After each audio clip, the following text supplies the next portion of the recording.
ನಮ್ಮ Sahyadri news channel ಅನ್ನು YouTube, Facebook ಹಾಗೂ ಇನ್ಸ್ಟಾಗ್ರಾಂನಲ್ಲಿ ನೋಡಿ. ಸಬ್ಸ್ಕ್ರೈಬ್, ಲೈಕ್ ಮತ್ತು ಶೇರ್ ಮಾಡಿ ಪ್ರೋತ್ಸಾಹಿಸಿ.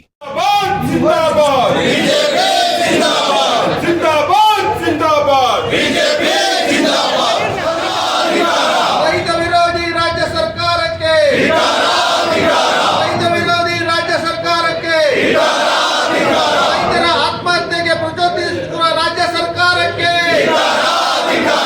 ಧಿಕ್ಕಾರ, ಧಿಕ್ಕಾರ,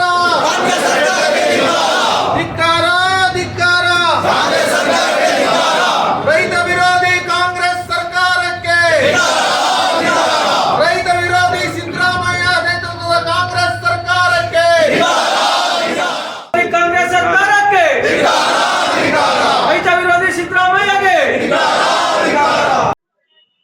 ಭಾರತ್ ಮಾತಾ ಕಿ ಜಿಂದಾಬಾದ್, ಜಿಂದಾಬಾದ್. ವೈಜ್ಞಾನಿಕ ಬೆಲೆಯನ್ನ ನೀಡಬೇಕು, ಮಧ್ಯವರ್ತಿಗಳ ಹಾವಳಿಯನ್ನ ತಪ್ಪಿಸಬೇಕು ಎನ್ನುವಂತ ನರೇಂದ್ರ ಮೋದಿ ಅವರ ಕಲ್ಪನೆಯಲ್ಲಿ ರೈತ ಉತ್ಪಾದಕ ಸಂಸ್ಥೆಗಳನ್ನ ಸ್ಥಾಪನೆ ಮಾಡಿ ಕೇಂದ್ರ ಸರ್ಕಾರ ತನ್ನ ಪಾಲಿನ ವಂತಿಕೆ ಹಣವನ್ನ ಆ ಕೂಡಲೇ ಬಿಡುಗಡೆ ಮಾಡಿ ರೈತ ಉತ್ಪಾದಕ ಸಂಸ್ಥೆಗಳು ಈಗಾಗಲೇ ರಾಜ್ಯದಲ್ಲಿ ಸಮರ್ಪಕವಾಗಿ ಪರಿಣಾಮಕಾರಿಯಾಗಿ ಕೆಲಸವನ್ನ ಮಾಡ್ತಾ ಇದ್ದಾವೆ. ಆದ್ರೆ ರಾಜ್ಯ ಸರ್ಕಾರ ತನ್ನ ಪಾಲಿನ ವಂತಿಕೆ ಹಣವನ್ನ ಬಿಡುಗಡೆ ಮಾಡದೇನೆ ರೈತ ಸಮೂಹಕ್ಕೆ ದ್ರೋಹವನ್ನ ಬಗೆದಿದೆ ಎನ್ನುವಂತ ಮಾತನ್ನ ಈ ಸಂದರ್ಭದಲ್ಲಿ ಹೇಳ್ತಾ ಇದ್ದೇವೆ. ಕೂಡಲೇ ರೈತ ಸಮೂಹಕ್ಕೆ ಅನುಕೂಲವಾಗುವ ರೀತಿಯಲ್ಲಿ ರೈತ ಉತ್ಪಾದಕ ಸಂಸ್ಥೆಗಳೇನು ಕೆಲಸ ಮಾಡ್ತಾ ಇದ್ದಾವೆ ಅವುಗಳಿಗೆ ನೀಡಬೇಕಾಗಿರುವಂತ 180 ಕೋಟಿ ರೂಪಾಯಿ ಹಣವನ್ನ ಬಿಡುಗಡೆ ಮಾಡಬೇಕು.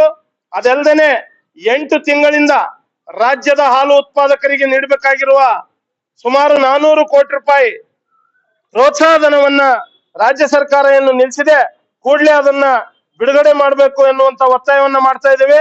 ಏಷ್ಯಾ ಖಂಡದಲ್ಲೇ ಪ್ರಪ್ರಥಮ ಬಾರಿಗೆ ಮಾನ್ಯ ಯಡಿಯೂರಪ್ಪನವರು ತಂದಿರತಕ್ಕಂತ ಹಾಲು ಉತ್ಪಾದಕರಿಗೆ ನೀಡುವ ಪ್ರೋತ್ಸಾಹಧನ ಯೋಜನೆ, ಇವರು ಯಾವುದೇ ರೀತಿಯ ಸ್ಪಷ್ಟತೆ ಇಲ್ಲ, ಕೊಡ್ತೇವೆ ಅಥವಾ ಕೊಡಲ್ಲ ಎನ್ನುವಂತ ಮಾಹಿತಿಯನ್ನು ಕೂಡ ಕೊಡದೇನೆ ರೈತರಿಗೆ ದ್ರೋಹವನ್ನ ಮಾಡಿದೆ.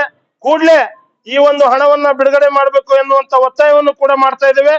ರಾಜ್ಯದ ಜಾನುವಾರುಗಳಿಗೆ ಸರಿಯಾದ ಸಮರ್ಪಕವಾದ ಔಷಧೋಪಚಾರ, ವೈದ್ಯಕೀಯ ವ್ಯವಸ್ಥೆ ಕೂಡ ಸಿಗ್ತಾ ಇಲ್ಲ, ಅದನ್ನು ಕೂಡ ಸಮರ್ಪಕವಾಗಿ ಒದಗಿಸಿಕೊಡ್ಬೇಕು ಎನ್ನುವಂತ ಒತ್ತಾಯವನ್ನ ಈ ಸಂದರ್ಭದಲ್ಲಿ ಮಾಡ್ತಾ ಇದ್ದೇವೆ.